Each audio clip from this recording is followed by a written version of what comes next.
오늘은 11-3번 인간의 존재와 구성을 살펴보겠습니다.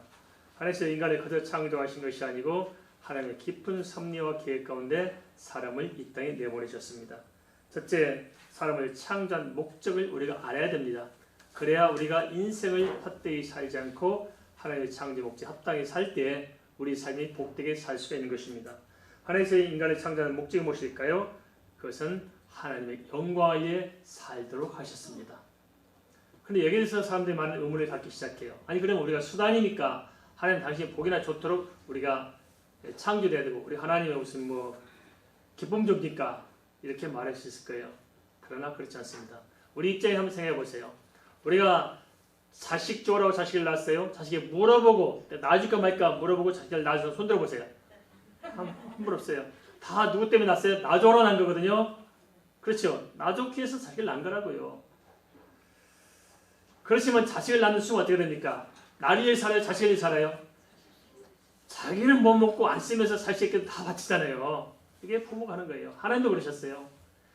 하나님 당신의 영광을 창조했지만은 인간을 창조한 이 인간들이 첫닥에서 삶을 떠나는 이유에는 어떻게 해요? 인간을 구원하기 위해서 당신의 생명을 주시잖아요. 생명까지 내주는 이게 하나님 하신 일이에요. 그래서 우리가 살 일은 뭐냐? 하나님의 그 창조의 목적에 따라 사는 것이 결국 하나님께도 영광이 되고 우리에게도 영광이 됩니다. 믿으십니까? 그래서 인간이 어떻게 창조되는가? 그래서 하나님의 영광을 위해서 하나님의 목적에 맞게 우리가 살아야 하는 것입니다. 그래서 우리는 나의 행복을 내려놓고 하나님의 영광을 선택해서 바꿔야 됩니다. 대부분 나의 행복을 살려고 하잖아요. 내가 행복하게 사람들이 필요하고 내가 행복하게 해서 뭐 어쩌고 아닙니다. 그렇게 살아가니까 행복하지도 못하고 삶도 이상해집니다. 또 그런 말씀 하시대요. 운동 해보려고 그냥 운동기구 턱걸이며 벤치 프레스며 다 집에 갖다 놨는데 운동을 안 하고 뭐하냐 그러다 빨래건데요. 이게 목적대로 쓰임받지 못한 거거든요. 목적대로 쓰임받아야 그 하나님께서 내재해 주신 탑재한 기능이 다 발휘될 수 있는 거예요. 우리가 인간이 수많은 능력이 있다고 인간이 얼마나 대단한 존재입니까? 엄청난 능력이 다 있어요. 그런데 왜 그 능력을 발휘하지 못합니까? 그것은 창조의 목적대로 안 쓰니까 그렇습니다. 우리 스마트폰이면 스마트폰 가지고 이렇게 음악도 듣고 전화도 하고 또 이렇게 인터넷도 보고 여러 기능도 있잖아요. 이렇게 하도록 스마트폰 줬는데 스마트폰을 그거 안 하고 망치질해요. 그래서 모기를 맞고 앉아있다면 되겠습니까? 우리 이렇게 살아간다는 거예요.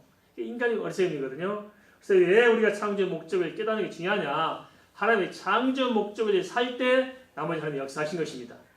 그 목적이 뭐냐? 내 행복이 아니고 일단 하나님의 영광을 위해서 살도록 창조됐기 때문에 길을 쓰고 하나님께 영광을 돌리는 삶을 살면은 내 기능이 다 살아나고 발휘가 돼서 내가 영광스럽게 되는 것입니다. 믿으십니까?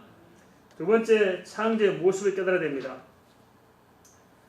하나님께서 어떻게 우리를 창조하셨느냐? 하나님의 형상으로 창조했다는 것입니다. 하나님의 형상, 하나님의 모양대로 젤렘 데모스로 창조했다는 것입니다. 이것을 깨닫는 게 중요한데 왜냐? 그래야 우리가 내 자신의 존재 가치를 발견할 수 있는 거예요. 하나님의 형상이 뭐냐? 하나님의 인격이죠.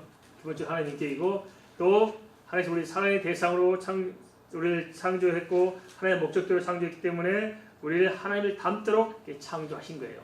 그래서 우리에게도 창조의 어떤 능력이 있는 것이고 또 우리의 말에 권세 있는 것이고 크게 하나님께로부터 온 것들입니다. 그런데 하나님의 인격이 참 중요한데 예수 그리스도께서 이렇게 말씀하셨죠. 나는 온유하고 겸손한 자니 나의 멍에를 메고 나를 따라가 말씀하셨습니다. 그래서 그 사람의 인격적인 것이 참 중요한데 가장 소중한 것은 인격체가 하나님 닮은 거 아니겠습니까? 그래서 인격이 중요한데 예수님께서 말씀하신 대로 그 우리의 인격의 큰 두 개의 기둥은 하나는 온유하고 하나는 겸손한 것입니다. 그래서 완전히 거듭나고 정말 그리스도에 새로워진 사람들은 어떤 사람이에요? 온유하고 겸손한 사람이에요. 그런데 그렇지 못한 사람이 있습니다. 그냥 말 잘못 걸었다가 그냥 인생이 망칠 것 같은 사람이 있어요. 그죠? 가까이 있는 먼 당신. 하자마자 독살스를 경해가지고 두 번 보고 싶지 않은 사람 있죠? 악수하면 뱀잡고 흔들 같죠? 옆 사람 바라보세요. 독살스러워 보여요? 온유하고 겸손해 보여요? 온유하고 겸손한 마음을 하시기 바랍니다. 그도 아멘 안 해. 이 사람들 진실한 사람인 거예요. 절대 아멘 안 해. 그 다음에 창조의 관계입니다. 하나님께서 우리를 사랑의 대상으로 창조했습니다. 우리를 수단에 의한 기계를 창조한 것이 아니고 하나님께서 우리를 사랑의 대상이기 때문에 자유의지를 주셨습니다.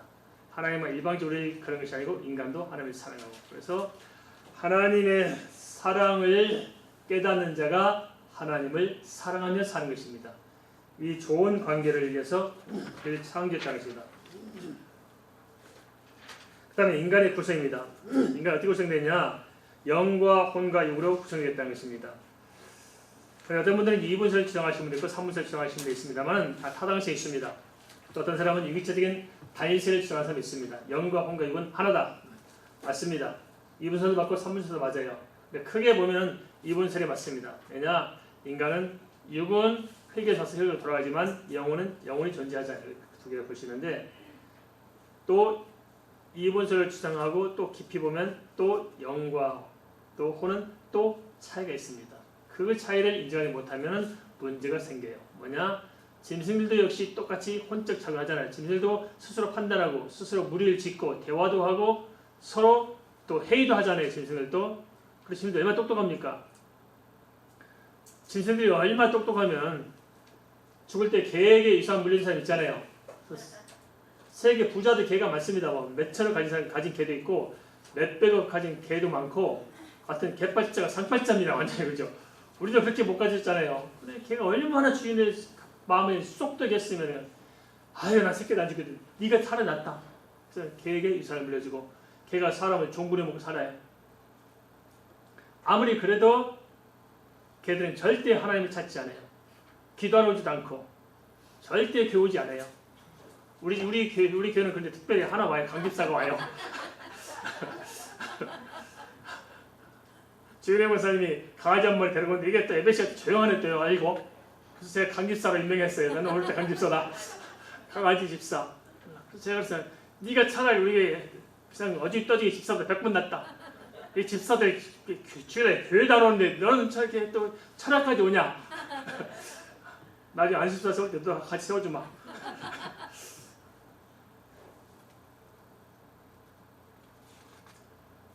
그렇지만 걔는 아무래도 머리에 짐승으로서 생각이 있는 거지 하나님의 영이 역사하지 않습니다.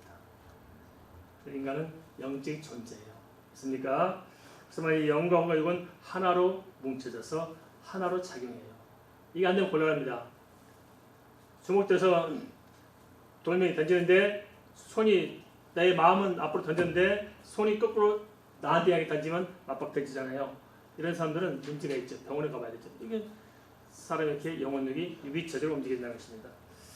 마지막으로 인간의 사명입니다. 인간은 무슨 사명이냐? 성교의 명령과 문화의 능력이 있습니다. 창세기 1장 26절 28절 생육하고 번성하고 충만하고 정복하고 다스리라는 것들이 인간의 진 축복이에요. 하나님께서 사람을 창조하시고 복을 주셨잖아요. 그렇지만 이 복 속에 뭐가 담겨있냐면, 진짜 복은 비밀이 있는 게 뭐냐면 이 사명 감당이 곧 복인 것입니다. 동의하십니까? 이렇게 사명 속에 복이 있는 거예요. 그래서 생육하라. 이게 뭡니까? 인간 자체의 생존의 문제입니다. 생육하기 어떻게 해야 돼요? 먹고 자야 돼요. 그래서 필연적으로 사람은 수면력이 있고 밤에 자고 낮에 일하도록 돼 있어요. 아무리 힘이 세도 안 자고 못 버텨요. 그런데 하나님께서 미리 밤을 준비하고 낮을 준비해 놓으셨어요. 어떻습니까? 밤에 일하고 낮에 자는 게 편해요? 낮에 일하고 밤에 자는 게 편해요? 하나님 섭리대로 하셨고 다 이렇게 섭리 가운데 이렇게 창조하신 거예요. 그 다음에 이제 번성을 해야죠. 번성 뭡니까? 하려면은 짝이 있어야 번성을 하죠. 하나님께서 짝을 주셨어요. 짐승이나 사람이나 뭐 식물이나 동물 뭐 가인 것 없이 다 이렇게 짝을 주셨어요. 그래서 사람에게 특별히도 애정력을 주셔서 그리워해요. 애정을 그리워하면서 이렇게 짝을 찾게 돼 있고, 그래서 번성하게 되고 후대를 낳게 됐습니다. 이건 다 얘기하신 것이고, 시간이 다 설명할 수 없겠습니다만은 쭉 만드시고, 아직도 우리 영이 존재하기 때문에 영적인 본능이 있어요. 그게 뭡니까? 사람에게 하나님을 찾는 마음을 주신 것입니다. 그래서 영과 혼과 육이 있는 것, 뭐가 중심이냐? 혼이 중심이 혼이고 마음입니다. 마음의 중심. 그래서 지혜도 마음에 있고 하나님을 찾는 것도 마음에 있고 생명에도 마음에 있고 그렇게 말씀하셨습니까? 그렇지만 실제로 보면은 뭐 그럼 혼이 따로 놀고 영이 따로 놀고 것이 아니고 영혼이 함께 있습니다. 그래서 참 복잡하고 묘합니다만은 나타나는 현상으로 보면은 삼문설이 맞고 또 실제로 보면 또 이문설이 맞고 노란이 성질인 것이 아니고 우리가 하나님 깊은 섭리를 이렇게 보아주기 했으면 좋겠습니다. 인간에게 두 가지 명리사는 성교 명령을 주셔서 성교 명령. 그래서 우리가 하나님께서 말씀하신 이 세상을 아름답게 가꾸고 보존하는 삶이 있는 거예요. 그래서 자연보호운동, 환경운동, 민주화운동, 인권운동 이게 다 교회들이 해야 될 일입니다. 사실상 우리가 개인의 영혼도 중요하지만 우리가 살아가는 공동체를 아름답게 잘 가꾸어서 후대에 물려주시는 것도 우리의 삶인 것입니다. 그러면 또 하나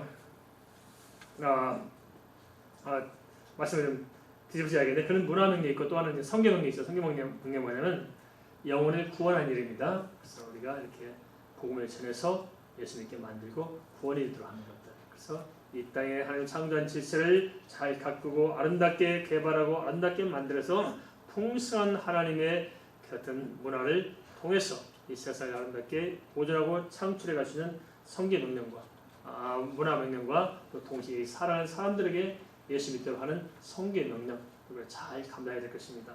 그래서 우리가 인간의 존재와 구성에 대해서 다시 한번 좀 정리하면은 첫째 창조의 목적은 뭐라고요? 하나님의 영광을 위해서 창조했다.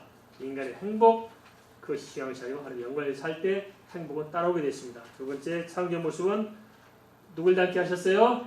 하나님 닮게 창조하셨다. 세 번째 하나님과 우리의 관계가 어떤 관계예요? 사랑의 관계라. 그리고 사랑의 관계인 만큼 우리가 소중해요. 세상 사람들이 날 뭘 몰라주고 날 안 사랑해도 참으라 말씀. 하나님 나를 사랑하십니다. 믿으십니까? 애롭다. 이 새끼들이 정말 나를 잘 대접받는다. 친구들이 나를 멀리한다. 누가 나를 사랑하냐? 걱정할 게 없어요. 그럴 때 이렇게 고백하세요. 마음속에 한번 따라서 하겠습니다. 하나님께서 나를 사랑하십니다. 그걸 10번만 반복하세요. 알겠습니까? 하나님 나를 사랑하십니다. 하나님 나를 사랑하십니다. 하나님 나를 사랑하십니다. 얼마나 사랑해요? 당신의 생명을 십자가에 내줄 만큼 나를 사랑해요. 그렇게 고백하면은 뭐 왕따 당했다고 실패가 없습니다. 인간은 영과 혼과 육으로 구성되어 있대 또 육과 영혼으로 구성했다는 이분설도 있고 하지만 또 전체가 하나로 묶여진 단일설이 있다. 유기체적인 하나다. 그런 것을 성경에 말씀하고 있고요. 인간이 주는 사명은 하나님의 창조 질서를 보존하는 문화 명령과 또 인간을 이끌어가는 성교 명령이 있다. 하는 것을 이렇게 살펴봤습니다.